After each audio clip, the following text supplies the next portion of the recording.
right, I think we're live. We're here on the Inland Marine Insights podcast. I'm here with Mr. Ken Eriksen. Ken, welcome to the show. Well, thank you, Patrick. It's great to be here. This is the 12th year, I think it is, for the IMX, and I was at year one. I missed, I think, 2 years, and what Waterways Journal has done with the IMX is incredible. That they've got a big show here in Nashville to bring together thousands of people to talk all things inland marine. That's exciting. It's super exciting. I'm excited to be here and chatting with you today.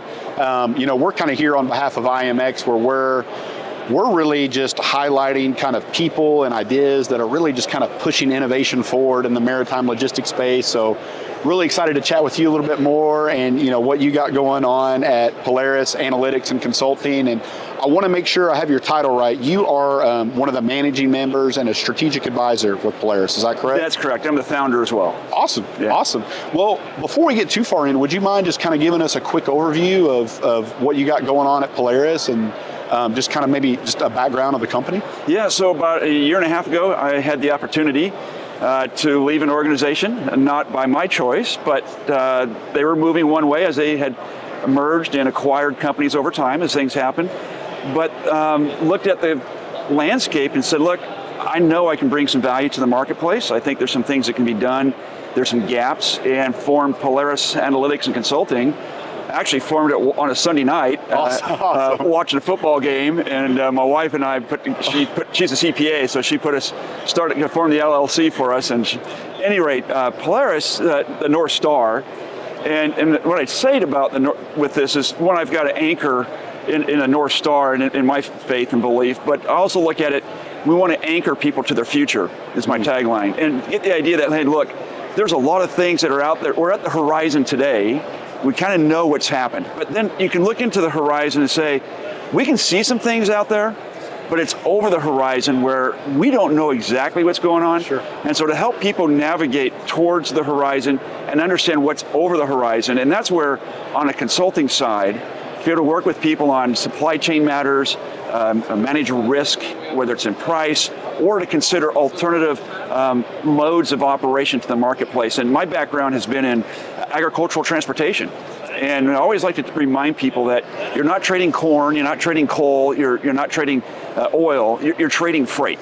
And if you don't have transportation available, a farmer is going to have a mountain of debt, and someone else across the country, around the world, is going to go hungry. They're going to go without food. They're going to go without fuel. They're going to go without fiber. Transportation brings that time, place, utility function, and that's where value comes alive. And so traders, in many respects, are really trading freight and the differentials. And so with the marine industry, it gets to be important. And so with Polaris, working with Waterways Journal, the host of this IMX, sure. They had bought from us the barge fleet profile that I ran for decades at former companies. When I was on my own, Spence asked if I would, from Waterways Journal, take on the survey for them. And so I continue the survey. Got a couple of products with them now that they use, the barge fleet profile, the barge commodity report, which is really takes all the commodities that move on the inland river system, and we assign it by barge, and then look at some pressure indices and have a supply and demand. And then we also have a fact book, and they've asked me to write columns in their Waterways Journal, High Plains Journal, and Great Lakes Seaway Review, and then speak at these events with them. So Polaris also worked with multiple clients around the world. Was just in Vietnam here with buyers across Asia and exporters and traders and sellers, bringing together the knowledge set of what takes place in the United States, how efficient is our transportation system, what's the macroeconomic outlook across Asia and the United States, but importantly then be able to work with people and making decisions. And I also do quite a bit of speaking, but also work with people on forecasting processes. I've helped some people in Brazil and how they can improve their forecasting capabilities. And then meanwhile, I've been finishing up a study with the Big River Coalition on the lower Mississippi River system, looking at the importance of that river system, the Mississippi River Ship Channel, and if there's an impediment, what does that mean to the rest of the country and down there? And do a lot of different types of studies, market studies around that. But also that's the consulting side, but there's also an analytics. Bring together data, the vast ocean of data that's available, and say, all right, how do you transform that data into an information set so they can be used as a knowledge base for someone to use to make strategic decisions for outcomes that they're looking at in their business. So developing some data products and doing a number of things along that front. So a lot of fun that way. Man, I love that. And the two things that really jumped out to me in that, because it sounds like you're working on quite a bit of exciting initiatives, the data analytics piece. I mean, I feel like in today's world, quite frankly, a lot of us are just overwhelmed by data. There's so much data available. It's at our fingertips, especially with the pace that AI is moving.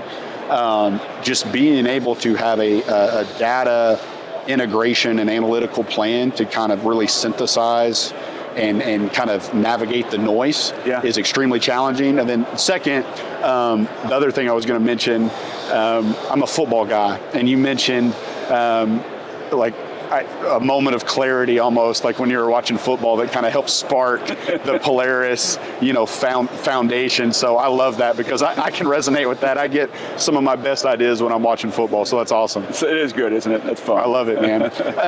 But kind of pivoting back, I think, I've heard you say several times, kind of, supply and demand and outlook, and we're talking looking over the horizon, if you will, and some of the challenges.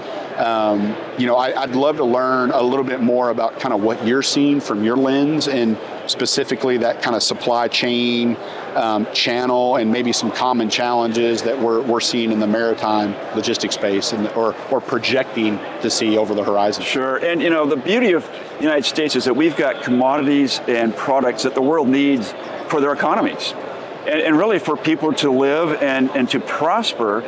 And when you look around the world, there are still places like Southeast Asia that are still booming, and they're at the very low end on a per capita basis on their amount that the people get on their GDP. But as their GDP increases, and as that a lot of life it gets passed down, and you start to see the per capita caloric intake actually improve. And that means they need to start buying. They start buying different types of food. They start eating different types of meats and proteins. Well, that means you got to find a source of that, because they're deficit to have that supply. Well, that's where the United States comes in, and we do compete globally, and we've done a good job of exporting our capabilities and showing people how to do it for themselves. But nonetheless, here in the United States, with the barge market the way it is, it's a large fleet. It's about as large as it's ever been. The covered hoppers at 13,400 roughly. The tank fleet's just under 4,000. The open barges are just under about 5,000. Each one of those has some different characteristics. And on the covered markets, it's all about the grains or salts, fertilizers, cargo that needs to be weather protected. So you think about stuff that needs to move on the river system, a lot of it ties to agriculture. Mm-hmm. It's also a long ways away from the export position down in the lower Mississippi River ship channel, New Orleans, from Baton Rouge down through New Orleans to the mouth. And when you look at where those got to move, those are long haul moves. Mm-hmm. And they're tied to the health of the farm community to be able to grow a crop. Once they do have a crop, it's not guaranteed, then to make it available. We're seeing strong exports right now, despite the tariffs, and a lot of that was to get ahead of the tariffs. So that's been very supportive, especially in this current environment. We certainly could see some good-sized corn plantings taking place here. There may be a little shift, because we're not done planting yet. Yeah. And so we could get a bit more soybeans.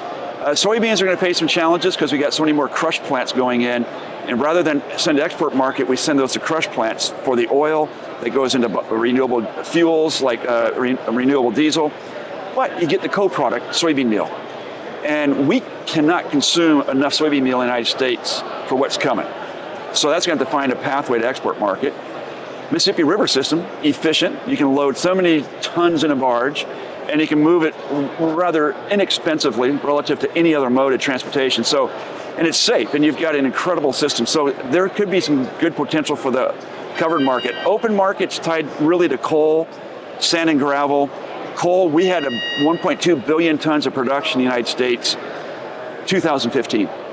Today we're less than 600 million tons. We're less than half than what we used to be. And that you just see that drop off for the open market. And the tanks, we're now back on the petrochemicals, and petroleum and chemical movements are back to pre-COVID levels on the inland river system. And quite frankly, when you look at the refining that's been going on in this country and the different types of products, and maybe if we do see Build Back or the Big Better Bill, whatever, and you get all this reshoring of manufacturing, there's some great opportunities for this industry. And the level of interest in the waterways is quite high right now, because maritime now has a prominent spot at the office in the White House. Yep. That's incredible to have that kind of recognition, and that you got an industry that is trying to get so focused on making sure they can deliver to the market. So on the barge market, then on the barge side, the barge fleets, let's just say they're getting old. And we haven't been building new barges for several years here, and we don't have really the capacity like we used to. One major builder shut down permanently.